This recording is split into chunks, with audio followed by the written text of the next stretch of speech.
Hey, ladies and gentlemen, and welcome to a brand new edition of Cubs on Tap.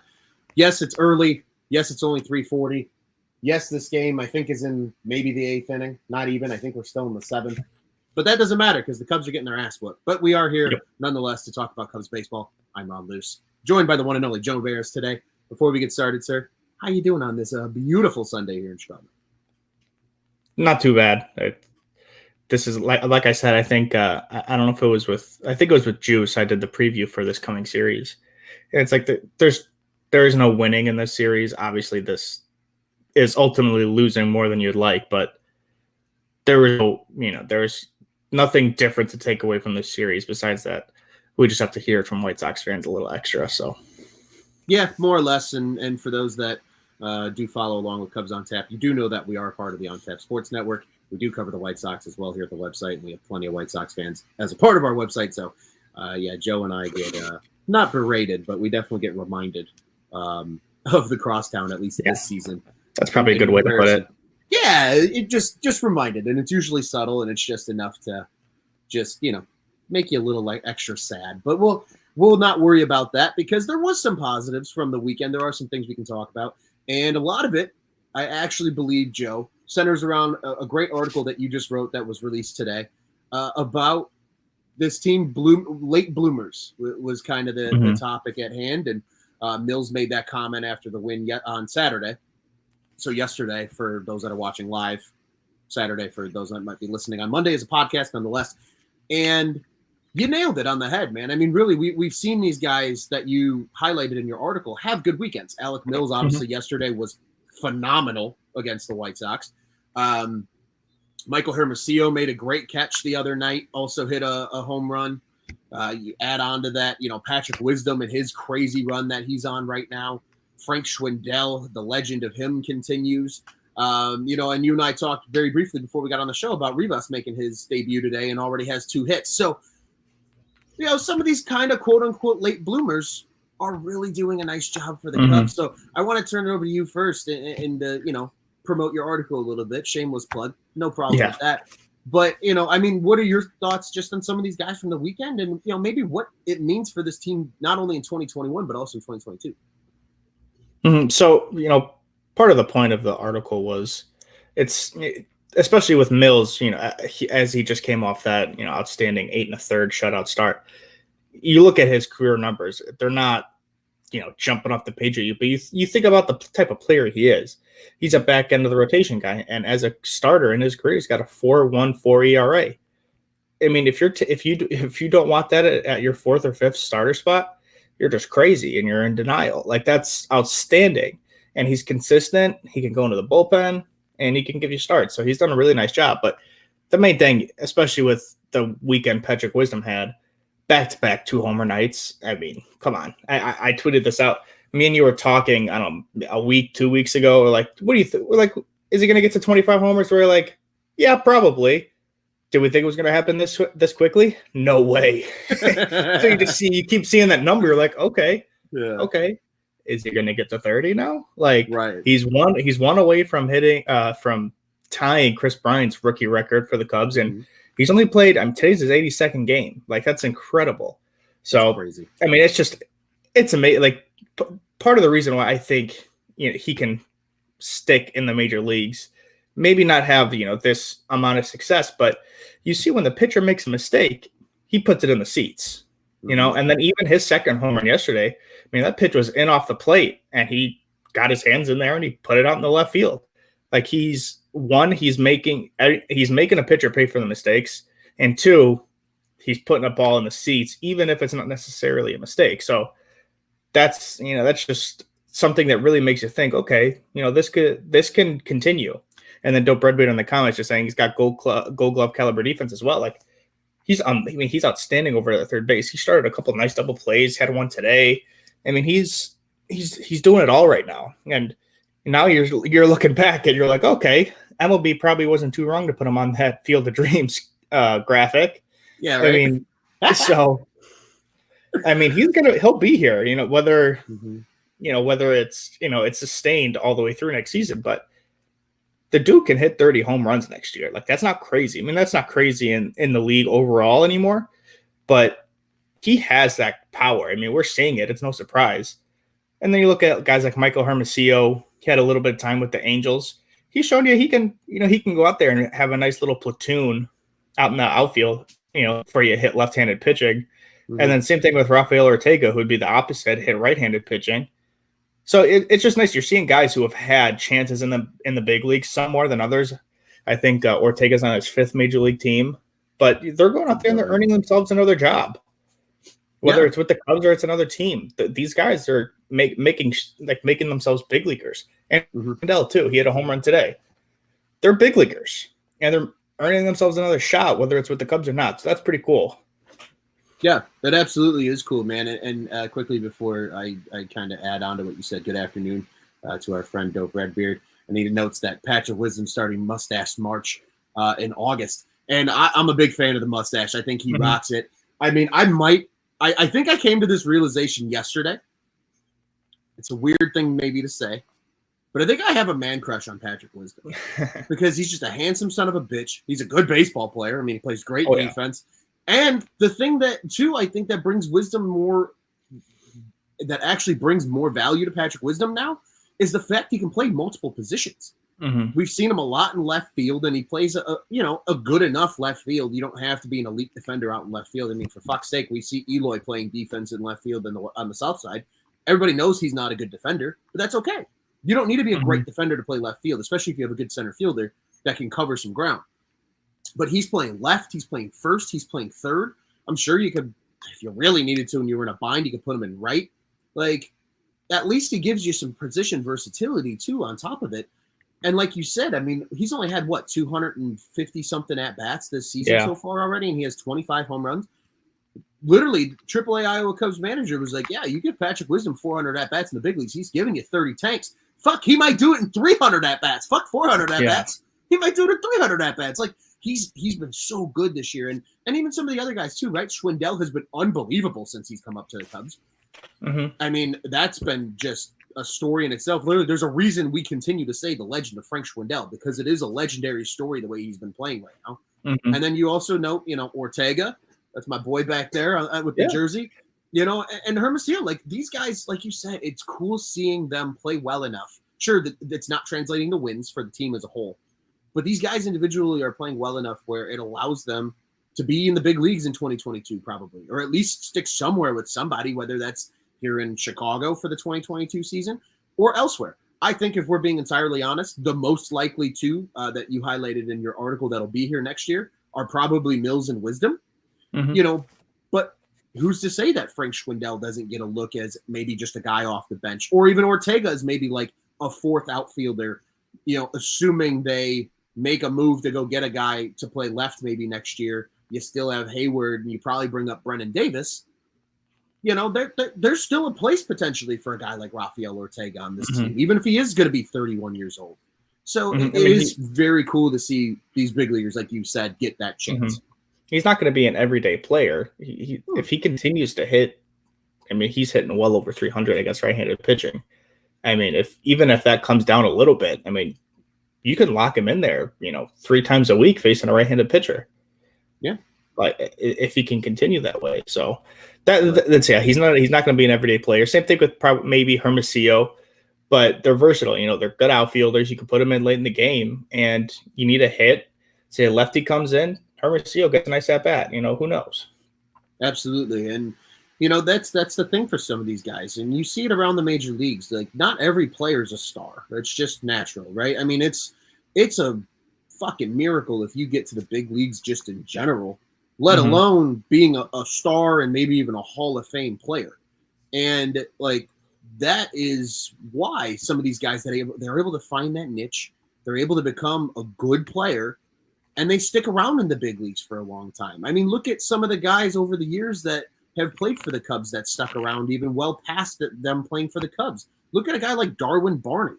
Look at a guy now like Starlin Castro. He's not a star, but he's a very good defensively versatile player that gives you a solid bat, and he's continued to play for numerous seasons. Like, these guys are all going to find their niche, and that's okay. But it's cool seeing, like you said, that these guys that are a little, older and further along in their major league careers, getting that opportunity with, a Cubs team that is essentially wasted, because, I think we as a fan base as a whole are looking to the future. I know I'm looking to the future. Even Dope Redbeard's looking to the future here because he's talking about bringing me Castellanos and Soler. Trust me, big playboy, I want this jersey to be relevant again next year. I really, really do.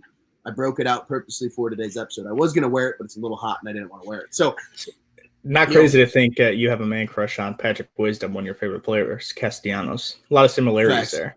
Facts. There really is. Yes, there really is. And I saw somebody, I'm glad you mentioned that because I saw somebody bring it up on Twitter the other day that like Patrick Wisdom gives very like Nick Castellanos vibes. And I'm like, you know what? He does because he's got that like that charm and he's like always smiling. Yeah, and he's got that thing when he's after he hits the home run, all that stuff. Yeah. And like, it also doesn't hurt the fact they're both, if we're being honest, pretty good looking dudes too. So like, that certainly doesn't hurt. So of course they're fan favorites, for some of the ladies too. So like, but it's cool. Like he gives that. It's the vibes. Like he gives good vibes as a baseball player, and it's so fun. I think I actually tweeted last night, admittedly, well into my session of #Crack'em, as we like to say here at Downtown Sportsnet, that I kind of want to buy a Patrick Wisdom jersey, and it's bad. I mean, it's not that bad, but it's bad. Like that's where we're at right now. With everything, and Dope Redbeard even said it here too. Yes, thank you. It was Dope Redbeard that fucking brought it up. Thank you, sir. He's jumping in our comments here for those that are listening as a podcast. But he also quoted, doesn't see why that Wisdom isn't wearing number 16, locking down third next year. And Ron liked the tweet. I knew I saw it somewhere, and I'm glad it was our friend Aaron who is a loyal listener here. We'll have to get Aaron on in the offseason as a guest. I think that's going to have to happen at some point. But yeah, like. I would. Could you imagine Patrick Wisdom and Nick Castellanos hitting back to back next year in this lineup? Think about like that. I mean, Nick Castellanos had so many little handshakes with everybody. Think about something like that. Oh, I would be a mess. They're they're both no undershirt guys, if I'm not mistaken, right? Is Castellanos an undershirt guy? You think about that Friday 120. I mean, that's like that's what it is. I mean, no shirt, 120, sun's out. Sun's out, guns out, baby. Yep. And it really is like, and it's such a vibe. And again, I mean, we as a podcast are looking for the future. That is very much what the rest of this 2021 season is, whether it's looking for, some of these younger guys that are going to get looks, especially now with September call-ups literally coming this week. September 1st is right around the corner. And, we're seeing Alfonso Rivas today make his debut with the Cubs. I'm pointing because that's my television is in that general direction for those watching. Even though it's like 13-1 and this game's over. But, it's cool seeing these guys come up because, again, they are fighting for that future next year. Could easily see a guy like Rivas, if he continues to hit like this, especially as that contact bat that the Cubs are desperately in need of, and he has a very good on-base percentage, maybe that's a guy you plug at first if you don't go spend money at first base. Maybe they go spend money on a Nick Castellanos and maybe – a Marcus Stroman. I know I'm being very wishful, but bear with me. But let's say that's where they spend their money instead and say, hey, we're okay with some of these guys in the system coming up and playing for a full season. Even if it is just 1 year. But you see a lot of platoon, like really nice platoons kind of forming here. Because none of the guys here, like you said, it's hard to make stars out of play. It's hard to just find stars. So the best way to kind of combat that is platoons. And you're seeing teams like the Giants are just killing the platoon game. So, the reason why they're having such a good year, yeah, right. Like, so I mean, obviously that's the best of the scenarios. But Rivas is a left-handed hitter. Schwindel's a right-handed hitter. Hermosillo's a right-handed hitter. Ortega's a left-handed hitter. Like you're seeing, like that stuff is natural. Like that's easy to fill in. Those are cheap guys. Obviously, you can't platoon every single position because there's not enough roster spots, but it works if you find the right guy. Absolutely, it does work, and I think we're, like you said, we see that example out on the West Coast with San Francisco right now, because they have a deep enough roster of you got your stars, right? You got your big guns, you got your Longorias, you got your Posies. Obviously now they got KB. Those are your big guns, right, in the lineup, and then you got those good role players that fill out the rest of the lineup very nicely. And if the Cubs can do that again. We've said it here in Cubs on Tap. I think most Cubs fans have the expectation that 2022 is probably not going to be like a full-blown contention year. However, they're probably going to sniff at least the NL Central. Like they're going to be within, I say, at least 7 games at the end of the season next year of first place. I don't think that's out of the question. I don't think they're going to be that awful, but they are going to go through some growing pains. You're going to see some of these young guys probably come up and struggle. To me, next year is going to feel a lot like 2014 for the Cubs, where like you start to see some of the promise of the future, but like they're still not going to be that great. And then hopefully in 2023, that's when we get those 2015 vibes, and then, you know, who knows from there, because that's when a lot of these prospects are going to be due, up at the major league level. And a lot of them are doing huge damage. Anybody that follows Cubs on Tap, we try to, tweet and quote tweet and do as much as we can with some of the minor league stuff, because there's a ton of people out there that do an incredible job covering the minor leagues. A bunch of them that I would love to have on this show at some point as well. Mm-hmm. But like, it really is a future looking thing now for Cubs fans. So, it is fun, like you said. And again, really promote, if you are listening and watching, please go read Joe's article. It was incredible. It's awesome because, again, it just highlights these guys that they're the positive storylines in what's now a very lost season for the Cubs. And it gives you something to root for. It gives you something to enjoy. And it just gives you something to literally to tune in for the next, month, give or take a couple days, of Cubs baseball, because we know they're not going to be in the postseason. So October, 3rd, I think, is the last game in St. Louis. So that's the end of the season for the Cubs. Then we all start thinking free agency, trades, you know what I mean? Like, all of a sudden, everybody's brain starts immediately going to 2022. Mm-hmm. And it's still going to be fun, though, to watch these guys play the rest of the season and do what they do overall. But, Joe, I do want to get one more quick thought about the weekend. For those that were able to watch, obviously Friday's game was insane. Cubs ultimately losing 17-13. Football scores on baseball games are cool and tough. And then yesterday, the blowout victory for the Cubs was cool. Today, the White Sox are repaying the favor. But overall, a pretty fun weekend nonetheless, even though the Cubs are going to go 1-2 in this series. Mm-hmm. What was your favorite part of the Crosstown from a Cubs perspective? First off, I'm going to count Friday night's game as like a half of a win, because it really doesn't matter that the White Sox came back and lost. The Cubs scored 13 runs. Pretty good. Hell yeah. Same thing with when Roman hit the home run off of Kimbrel. That's a half of a win right there. They ended up losing that game, but we'll chalk it up as a half win. I mean, no one's expecting the Cubs to win these games. So that's not they competed their hearts out for the best, for better or for worse. But watching Wisdom just, it's the easy answer. It's the obvious answer. But man, were those, especially last night, those 2 home runs off of Lance Lynn. I mean, that guy was a Cy Young front runner. He could probably say bye-bye to that Cy Young now. Yeah, possibly. So. Yeah. No, and I'm right there with you. I think just the level of fight from this team, even though they're not winning ball games, like the morale around the clubhouse still seems to be very high. And I think that's a huge testament to not only some of the guys they have on the team. We mentioned Wisdom. We mentioned some of these other guys. But, like, I think a lot of that attributes to Ross, too. I mean, if we're just being brutally honest. And, I always see a lot of, like, well, is Ross the guy? And I know we've talked about it here. It comes on tap before. But, like, especially when, you literally went through one of the most epic fire sales in recent memory, maybe ever, if we're being entirely honest here. I think the only one I can even remotely close to thinking of is the Miami Marlins, but that one was because they went and signed a bunch of guys. It didn't work, so they just traded them all.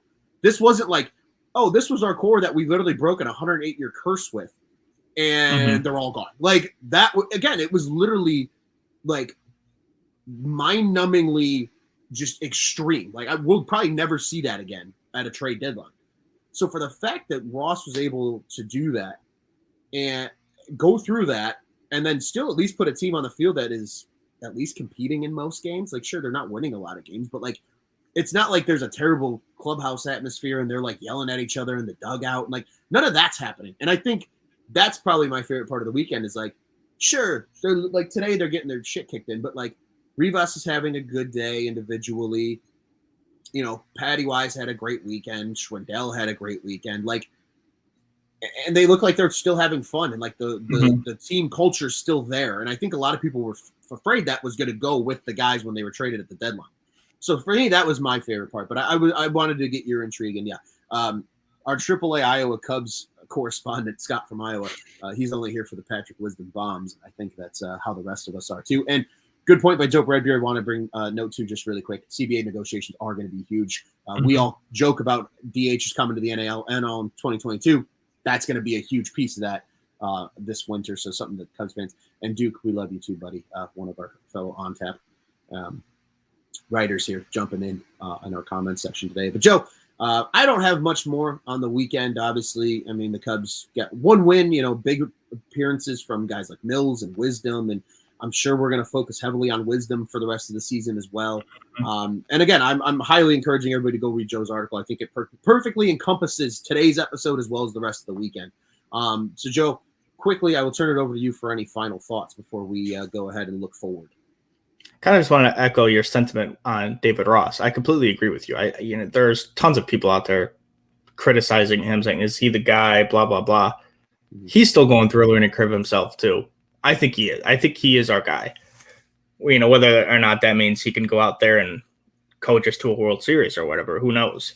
But the man can help us compete, and you're seeing it still right now. It's not really resulting in wins, but that's not his fault necessarily. It's not anybody's fault. They're just outmatched a lot of the games they play, but you can see that competitive nature is still there. They all still are fighting tooth and nail to get that win, and they're just falling short sometimes. Sometimes they lose 13-1, blah, blah, blah. Who cares? But I think next year especially will be a great year for David Ross to kind of go through some growing pains on his own. Like, he's still learning. This is his first full season, and he kind of had everything got blown up midway through his first full season. So he's going through some learning curves. I think what's going to be good for him is now he doesn't have that, that eye over his shoulder of everybody being like, "Oh, how are you gonna coach your best friends? How are you gonna coach all the guys you're buddy with?" Well, those guys are gone. Yeah, he played with Jason Hayward. Yeah, he played with Kyle Hendricks and Wilson Contreras. But those aren't those guys that he was buddy with. I don't worry about Contreras or Hendricks not respecting David Ross. I don't think there's any question about that. So now everybody that comes in now is somebody new that nobody is going to have to complain, "Oh, he's going to baby them because he's buddy with them." That's over with now. And so I think next year, he's still going through some learning curves. So next year, I think he is our guy. And I think you could tell because, like you mentioned, that winning culture has not gone. It didn't leave with everybody else. So I think that's why I'm confident in David Ross. That's incredibly well said, man. I love everything that you had to say there. I just want to add a couple things just to back your points and your argument. You mentioned it. He's going through learning curves.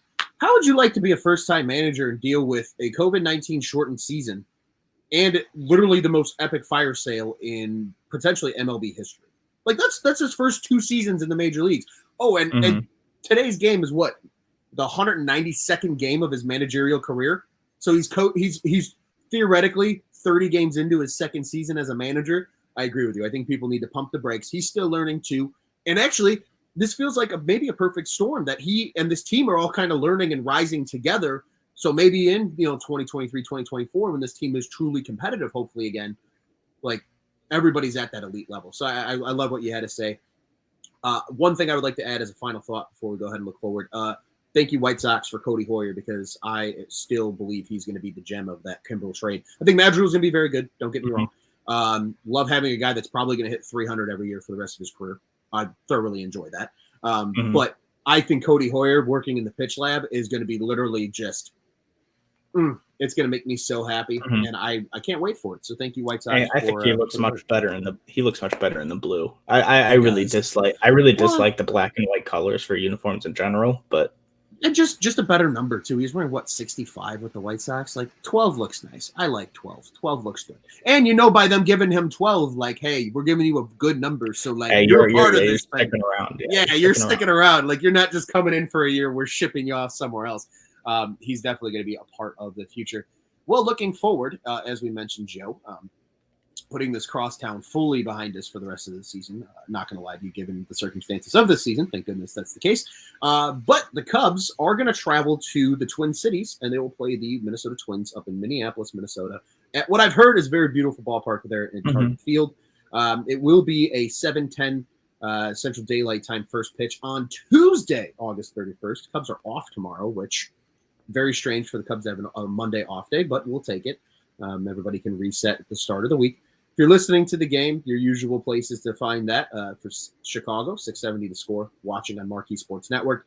And if you happen to be up in the Minnesota area and you are a Cubs fan, like our friend on Twitter, Mike Dubs Radio, you can listen to the game, WCCO 830, Audacity, The Wolf 1029, TIBN, and twinsbaseball.com. That's a lot of places you can listen to the game, and you can watch on Bally Sports North. Pitching matchup for Tuesday it's the 6-10 Zach Davies. He also has a 5 ERA and 102 strikeouts this year. I think we're all kind of done with Zach Davies and think he's never going to be a Cub ever again after this year, but that's okay. And on the bump for the Twins will be John Gant, the former Cardinal, if I remember correctly. He's 4-8 on the year with a 4 ERA and 76 Ks. Weird seeing flat numbers for ERAs because I feel like that never happens. One quick comment here before we get into this on YouTube from our friend Corey here. Sox fan coming in peace, respectfully. Always appreciate. I call them good Sox fans, and this isn't like a trash thing, but it's just like if you're a baseball fan in general and you can have a baseball fan conversation, even if you're a White Sox fan, like God love you if you want to be a White Sox fan. I think that those are the people I appreciate having conversations with. So, Corey, thank you for coming in peace. It says, hope both of our teams can be good at least once in our lifetimes. I mean, we kind of got teased by that back in like 2008 when both teams won the divisions. Obviously, it was a very different time. And even now, like looking back at it, both of those teams were like good, but not that good. They almost kind of remind me of like what the Mets were for most of this season. Like, hey, we're winning the NL East, but it's a trash division and we're probably not going to win the World Series. I think that it would be something, but it would be quite something. I mean, if both of these teams, because really, I mean, the White Sox should still be competitive in 2023, 2024. And if the Cubs are competitive too, that could really up the ante and make the Crosstown Classic something truly special. But Joe, looking forward to Tuesday. Speaking of another AL Central team that the Cubs are going to see here in Minnesota, what are you expecting on Tuesday? Obviously, Davies is on the bump. It's a little preview from you. And if you got a fly the W pick and you want to share, I would say go ahead and do that now as well. Yeah, like you said, I think all of us are kind of sick of Zach Davies. We're done with the Zach Davies era. I think he is as well. I'm sure he'll be happy to get out of here and hopefully for himself maybe return to some of his prior success.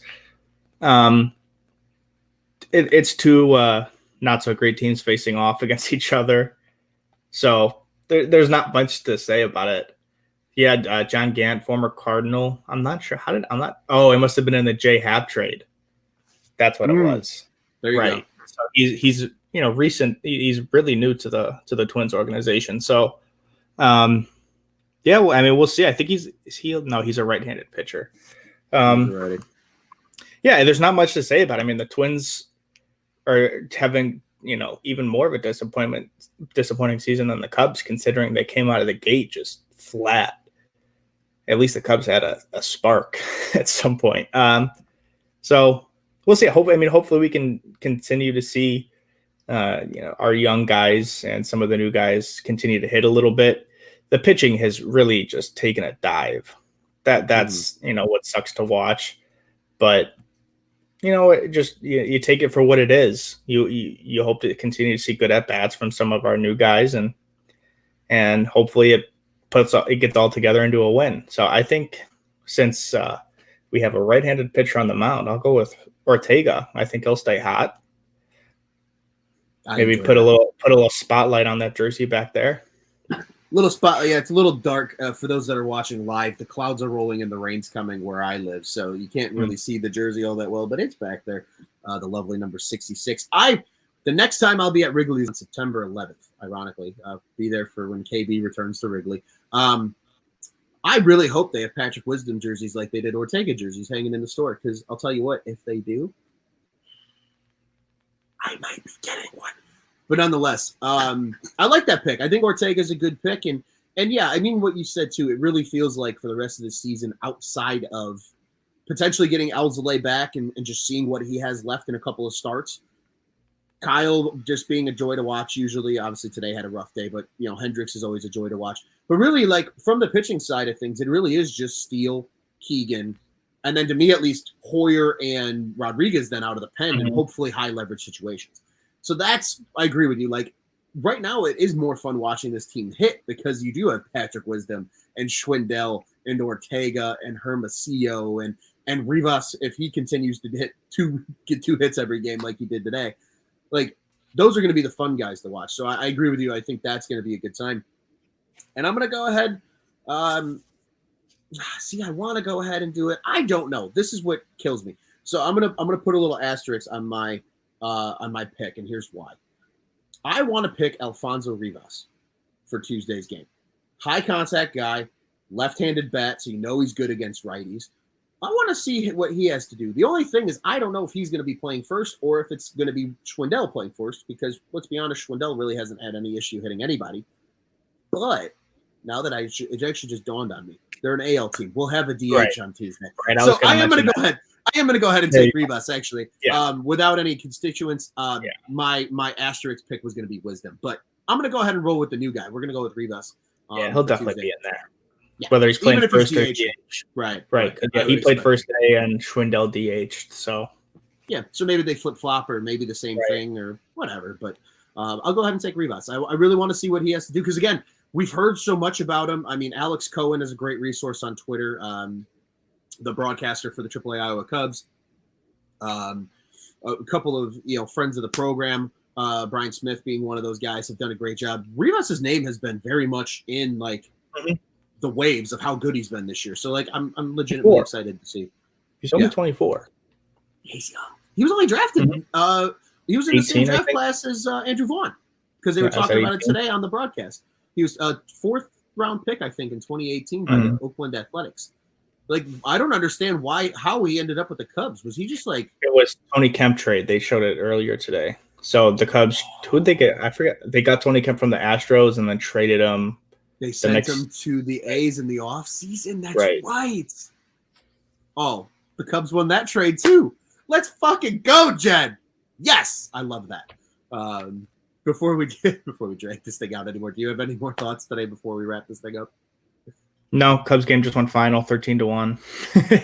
Yeah, that's about it. Woo! Yep, they lost. And if you are a Sox fan that was joining, like Corey did today, thank you for joining. Our Sox on Tap guys should be on here very shortly as well, broadcasting their post game, talking about obviously a big series win for the Sox, and they're going into a playoff stretch. They have the Pittsburgh Pirates on Tuesday. They are also off on Monday too. So before we go ahead and wrap up, I do want to remind everybody Cubs on Tap is the official Cubs podcast of the On Tap Sports Network. You can go ahead and check out all of our great work over at www.ontapsportsnet.com and at OnTapSportsNet on social media. Follow our pod specific accounts at Cubbies on Tap. That's CUBBIES. We're on Twitter and Instagram. I am at Loose on Tap on Twitter. Joe is at Joe Maris on Twitter. And follow all of our other great contributors at Cody on Tap, at Juice on Tap, at Marty Laval, at The Riot 326, and all that do great work here for the Chicago Cubs coverage here at On Tap Sportsnet. We also have great coverage for all the other Chicago sports teams. Bears, big win for the preseason for them. Game 1 coming up very soon. Blackhawks training camp should be getting started here in September now for hockey. And the Bulls, obviously a lot of excitement around them as well. Be sure to tune in with all of our other coverage units here. And yes, Cubs fans, we've talked about it before. We all have friends that are White Sox fans. Our Sox on Tap guys do a great job covering the Southsiders as well. So once again, www.ontapsportsnet.com, at OnTapSportsNet on social media, the On Tap Sports Network. Go ahead and check out what's on tap in Chicago sports. Ladies and gentlemen, thank you so much for joining us today. If you listened as a podcast, thank you for listening. You can find us wherever you subscribe to your favorite podcast. Please like, rate, and review. We would greatly appreciate it if you enjoyed listening to us. And Joe, what do you say, man? We get out of here the only way we know how to, buddy? Yep. Let's go Cubbies. Let's go Cubs.